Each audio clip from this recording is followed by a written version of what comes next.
you know you make me float. Boy, you really give me high. Ooh, I feel like I'm on dope, 'cause you. Okay, while I'm in the car feeding Kason, I just wanted to come and talk about my postpartum journey. You have these babies, and then they try to warn you. Okay, sorry. So you have these babies. They tell us about postpartum depression, and then you kind of look for it, make sure that you don't want to do harm to yourself or your baby. But like I said, I don't think I really experienced it, but people were making it like it's because you have to stay in your 6 weeks or whatever, and I didn't feel that way. Like, they don't say you can't go outside. Like, you can't be outside, but you can go outside. Like, you can go for a walk with your baby. You can go sit on your porch, drink a tea or something. Look at the trees, breathe in the air. Like, you don't have to just stay in your house between four walls and then feel like they're crashing in on you.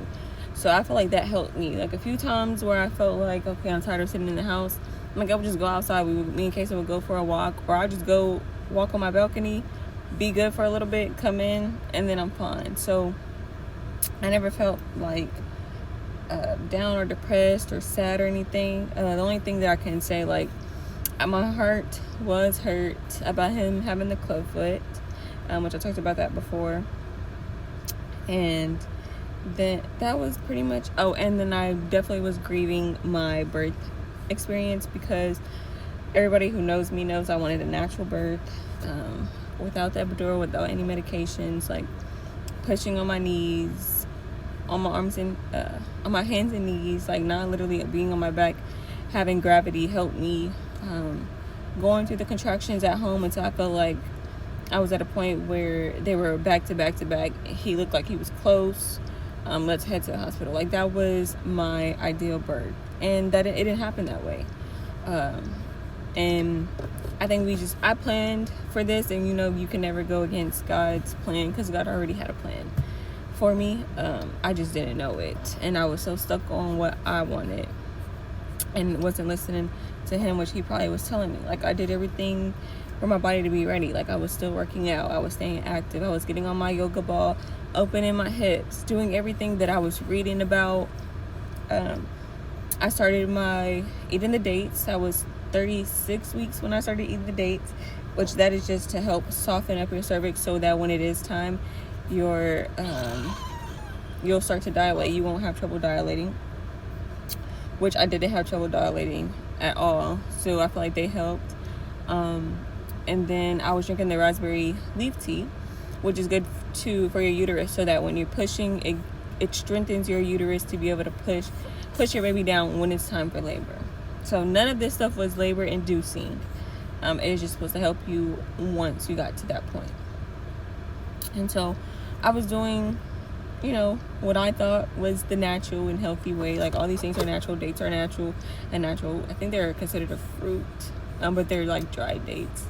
And then the raspberry leaf tea, literally a leaf, good for you. Even when you're on your cycle and stuff, it's good for you during your menstrual week or whatever. So, I was doing everything that I could. And with Kason being growth restricted, he was under watch for my 36 weeks appointment. So I knew at the 37-week appointment we were going to be doing another ultrasound, checking on him, seeing how he's growing and stuff like that. So the only thing that was growing small was his stomach circumference, and so we were just watching out for that. When I did my ultrasound, the ultrasound tech already doesn't really say much, but the lady that we've had, she normally talks to us, and we kind of laugh in there, but she wasn't really saying much. Like, I know she was in there looking for certain things, so I didn't really want to bother her, but she also, at the end, she didn't say anything, just, good luck, and, he's almost here, it's almost time, blah, blah, blah. She wasn't really saying nothing else. So when it got time to take my blood pressure was high, and I feel like it was just my nerves. I had ate that morning. Normally I don't eat, but I had ate a bowl of oatmeal, and then I had a protein shake, and I feel like that could have been the reason why. my blood pressure was high also because of the protein shake. I looked it up and it was like it could cause your blood pressure to go high, but I feel like it was just my nerves was bad from wanting to know, how he was growing. So then my doctor comes in the room and she's like, what's going on? Blah blah blah, and I'm already upset because I know what is considered high blood pressure for me for the pregnancy. So I already knew, like, I'm already in my head, like, okay, like, why is it high? I'm trying to get my emotions together before she comes in. But I didn't think she was going to send me to labor and delivery. And she says that. So then I'm bawling. Like, I just put my head down and I'm just bawling. Like, no, I'm not ready. I didn't pack a hospital bag. Like, all this stuff I was supposed to do that weekend. Like, it was Father's Day weekend. I was like, okay, I'm going to make his onesies. I'm going to pack our hospital bags. Like, I'm going to do the last minute stuff to get ready. So when she's telling me this, I'm like, no, I'm not. In my head, it's like, I'm not ready. It's not how I planned it. I don't want to go straight to labor delivery. Like, I wanted to labor at home. Like, all the things that I planned in my mind, it just was all just coming back to me like, no. And with that, I was like, okay, can we take my blood pressure again? Like, after she's been in here and she's talking to me, I'm like, can we just do it again? Like, let's just do it again. Maybe it went down. So the medical sister comes in again. She checks it, and it's reversed. So the first time the top was higher than the bottom. This time the bottom was higher than the top. So she was like, still high. So yes, you're gonna have to go ahead and send you to labor delivery. So I told William. Is this the right charger? Mm-hmm. Okay. I told William, I was like, we're not going straight to labor and delivery. Like, we're going to go home first. Let's pack us some bags and then go, And I think I also was doing that for me. Like, I don't want to go to the hospital empty-handed. Yes, I know he could have went home and got stuff, but I needed to go home first to get his stuff or to get us some stuff too.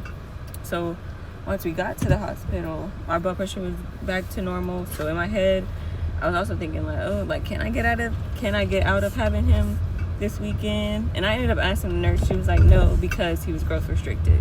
So it's like either he was coming because he was growth restricted, or you was coming because you had your blood pressure was high and he was growth restricted. So that was just not the birth experience that I wanted. And I knew that since I'm getting induced, they was gonna put me on Pitocin. Now Pitocin is I don't want to call it a drug, but it is. Okay, so yeah, the Pitocin is a drug that makes you start having contractions, but they're false contractions. Your body is producing, when you're having a real contraction, your body produces oxytocin to counteract the contractions, which is why most of the time women can have contractions and don't need an epidural, because your body is helping you with ease the pain, plus you're breathing, all that. You have there's a lot of other stuff, but the Pitocin contractions are like 10 times worse. It just doesn't feel like a real contraction from what I heard. I've never felt a real contraction. I've only had Pitocin contractions, and from what people tell me that a contraction feels like and what I was feeling with the Pitocin are completely different. I was thinking I was gonna get stomach cramps and just like feel real tightness, and I didn't get that. I just felt like an insane amount of pressure in my hips, like they were being pulled apart. And like I was doing my breathing exercises and it was helping at some point, and then it was just like they was coming back to back, and I was just like, it was 4 in the morning, I think it was 4 in the morning, and I knew I had a long way to go, because by the time I got the epidural I was 3.5 centimeters dilated, and I knew I had a long way to go, and it was like, there's no way I can do this back to back and have the energy to push in the morning. So, or push tomorrow. I didn't know he was gonna come in the morning, but I don't know if I was gonna have the energy to push. So I did get the epidural. So now all these things back to back, what I knew would happen if I didn't do natural, I knew that if I had to get induced and get the Pitocin, I knew I was gonna get the epidural. And I knew once you got the epidural, you can't push on your hands and knees. You have to push the way they tell you to push, literally, because you don't have no control. You don't have no control over your legs. So, you have to do all their protocols. So, towards, after all that, I'm like, yeah, this is not my birth plan. It don't even follow along with what I had on my birth plan. So, I think that was kind of the things that I was kind of upset during after I was grieving that. But only postpartum that I could say is literally me sad about how my birth didn't have it as my birth plan. But I know I've heard people say like you don't want to have a birth plan, you just want to have a birth goal or outcome, which is yes, we wanted a happy and healthy baby. Like we wrote that, the nurse wrote that on our little board in the hospital. All we want is a happy and healthy baby. Like yes, that's all I care about. At the end of the day, I wasn't gonna fight them on all of the things that they had to do. Like with my blood pressure being high, I also had to go on magnesium. Magnesium makes you hot and fatigued, which I don't remember them telling me that it's gonna make me fatigued, but it definitely made me fatigued. The hotness I could deal with because it was just a fan and it would like come and go. And then with the labor shakes, that was fine. I didn't really have a problem with them, and I feel like sometimes that helped with the heat, having the shakes. It's like it was cold, but the magnesium was making me hot, so it's like counteracting. But other than that was the postpartum feelings. But I just feel like you don't have to go outside and be outside. Like you can go outside your house, as in go for a walk, go to the balcony. I feel like your body is open. You shouldn't be all outside with many people and all these energies and when your body's open. So that's what people mean by like you don't want to be outside during postpartum. You want to use your 6 weeks to be in the house. Use your 6 weeks to be in the house, be with your baby, and heal yourself. Like literally, you shouldn't be outside. I can't tell people what to do, but I know there was a lot of girls that were pregnant around the same time I was pregnant on TikTok that I kind of follow, and they was outside. They was at the mall. They was out to eat in the grocery stores. I mean, they were like, people would come on there saying, "Oh, it's 6 weeks. Why are you at the house?" I'm not gonna say nothing. Like you live your life how you want to live your life.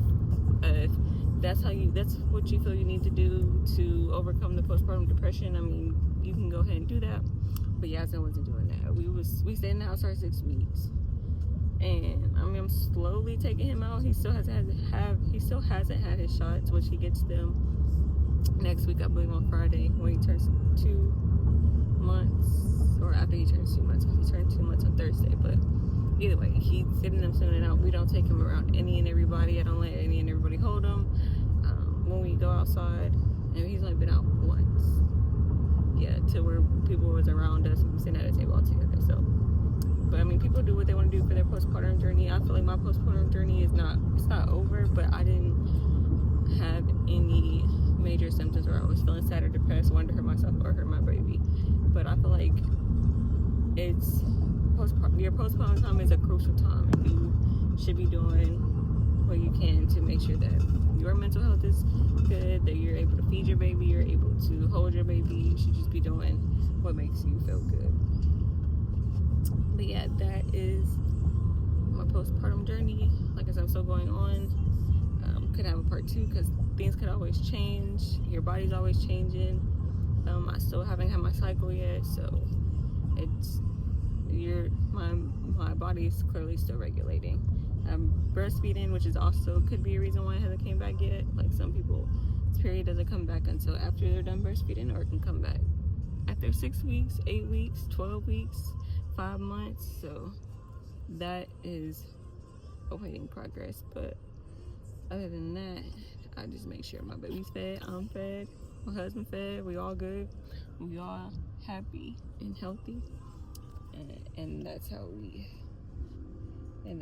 what we do. So I still want to get my labor and delivery vlog out, which I'm trying to trim it because I feel like it's just a little too long.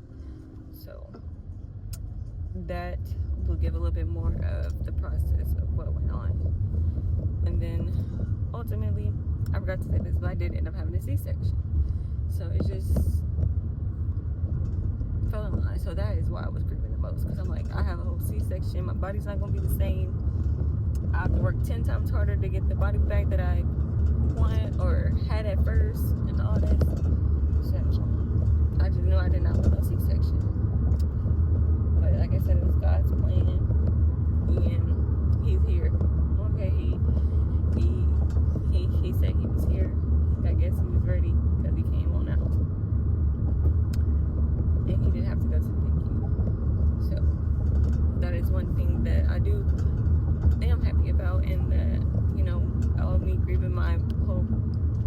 labor process, but I have a happy, healthy baby. And now he's 8 weeks. And he's doing good. And we're on our club foot journey. And he's almost halfway through that. And now he's not a newborn anymore. He's about to be 2 months. Like, never imagined. And they grow so fast. So enjoy all the snuggles of your newborn if you have a newborn. Or when you do have a newborn. Or when you have your first baby. Or if you're in your third, fourth, or second baby.